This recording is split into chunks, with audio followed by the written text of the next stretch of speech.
al principio yo creo que la estrategia fue contener el ingreso del virus y prepararse para digamos, la presión que esto iba a ejercer sobre el sistema sanitario. Entonces, las primeras políticas fueron las típicas que se adoptaron en todos lados, de hacer una encuesta a las personas que llegaban, tomarles la temperatura para poder aislar y tratar a las personas que fuera necesario hacerlo. Luego hubo una compra muy agresiva de ventiladores mecánicos, se trató de aumentar la capacidad de camas críticas y una de las diferencias que tuvo Chile con otros países de la región es que acá se testeó mucho.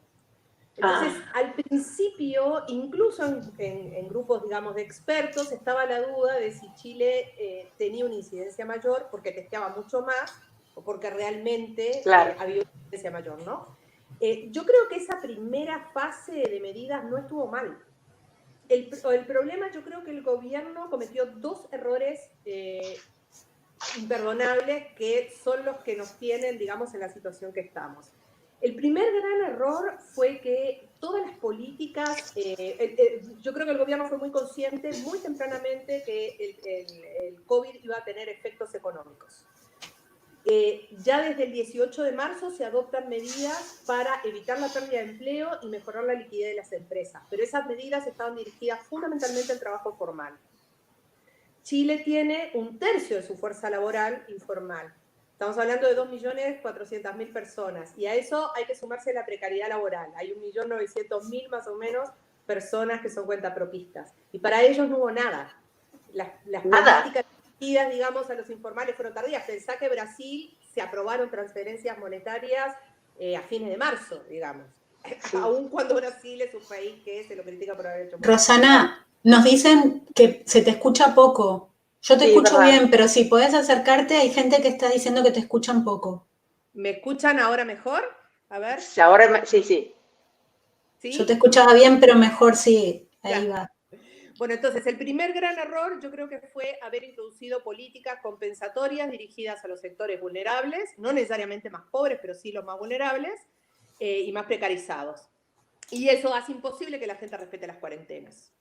Y el segundo gran error fue el llamado Plan Retorno Seguro, que fue un plan que se anunció en abril, pasada la segunda quincena de abril, que básicamente anunció que la gente iba a poder retornar a sus actividades presenciales de manera dosificada, etc. Y si tú miras, de acuerdo al informe MOVID, que es un informe que están haciendo varios colegas junto con el Colegio Médico, esa semana que se anunció el Plan Retorno Seguro, entre la gente que participa de este estudio, hubo un 78% menos de cumplimiento de las cuarentenas. O sea que... Yo pienso que hay una actitud que puede ser muy sorprendente, que es como reconocer errores, pero no asumir responsabilidad por esos errores. O sea, hay una actitud muy impresionante de, por ejemplo, el ministro de Salud, que ridiculizaba el tema de las cuarentenas. Cuando los alcaldes empezaron a pedir cuarentena, él habló de la Italia del siglo XIV y de las cuarentenas. Decía, las cuarentenas son una ridiculez y son imposibles en el mundo moderno. Y ahora, la semana pasada, dijo que él se había dejado seducir por los modelos de las pandemias y como si esta idea que él tenía de que él se formó, digamos, él es un especialista en temas de infectología y pandemia, o sea, esta es su especialidad médica.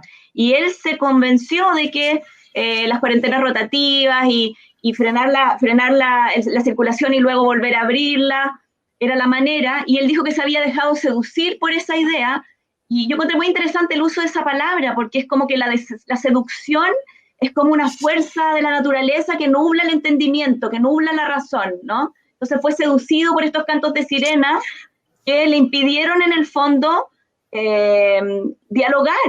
Y él, pero la consecuencia de que él haya reconocido que se dejó de seducir por estos modelos, él, por ejemplo, dijo en algún momento, habló de que o sea, claramente el gobierno inició la pandemia con el modelo de inmunidad de manada, o sea, con el modelo británico. Claramente esa era la estrategia, pero siempre con mensajes ambiguos.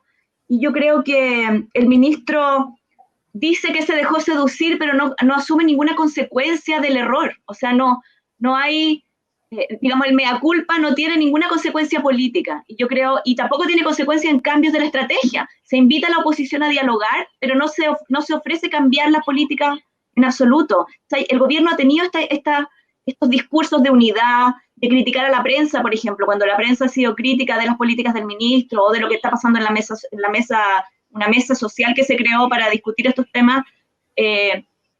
Han criticado, por ejemplo, las críticas de la prensa como si fuera poco menos que traición a la patria, han usado mucho el lenguaje bélico, como que esto es una guerra contra el virus.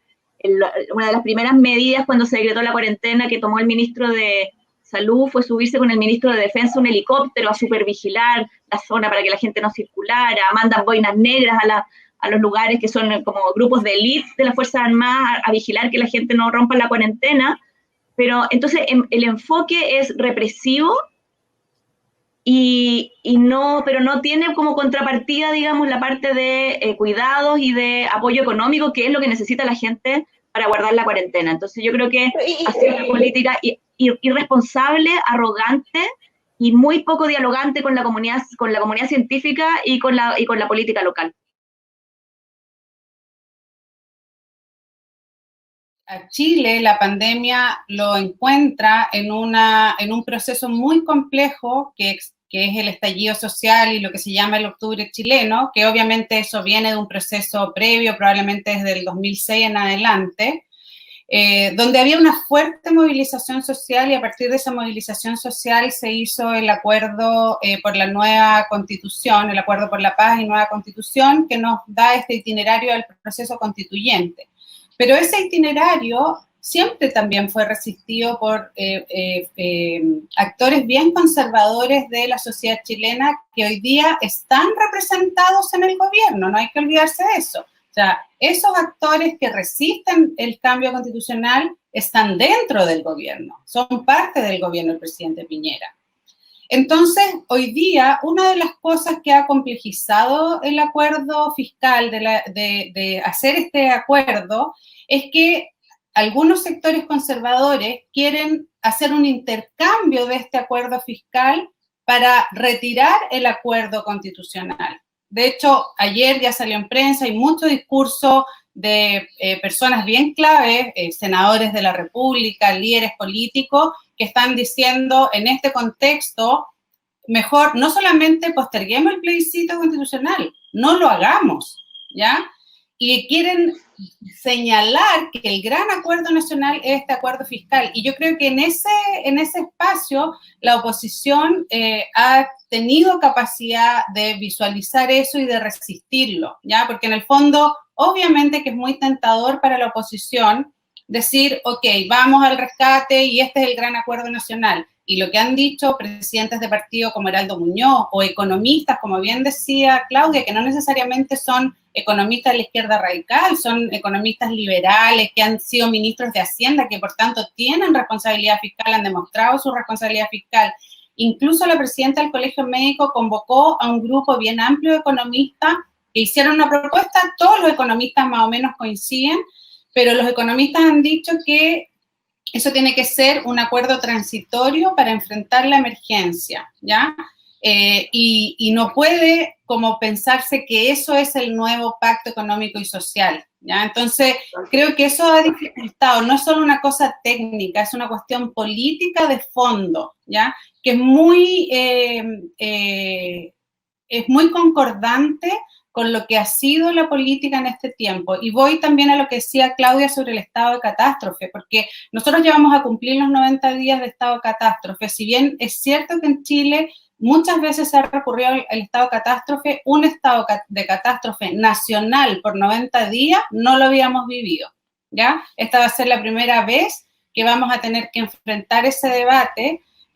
Probablemente el Congreso va a tener que dar la aprobación de extensión del estado de catástrofe, pero yo creo que ese es un punto de inflexión bien importante para que el Estado dé cuenta, el gobierno dé cuenta que ha hecho con el estado de catástrofe, porque en realidad el mecanismo que se ha ocupado para abordar la pandemia no es el estado de catástrofe, es el decreto de alerta sanitaria que decretó el Ministerio de Salud, ¿ya? Y en pos del estado de catástrofe se han reducido libertades que tal vez pueden ser justificables, pero que yo creo que hay que conversar sobre eso, ¿ya? No podemos normalizar el estado de catástrofe y la centralización del poder, que se nos restrinjan libertades, si es que no hay un debate sobre eso. Y yo creo que eso es bien importante en el momento democrático hoy, porque si eso lo normalizamos, después se normaliza que no haya proceso constituyente, se normaliza que no hayan elecciones, y eso es un tema que yo creo que es más global, que se puede conversar sobre cómo ir abordando el ejercicio democrático en una situación de inestabilidad y crisis sanitaria como la que vivimos hoy día.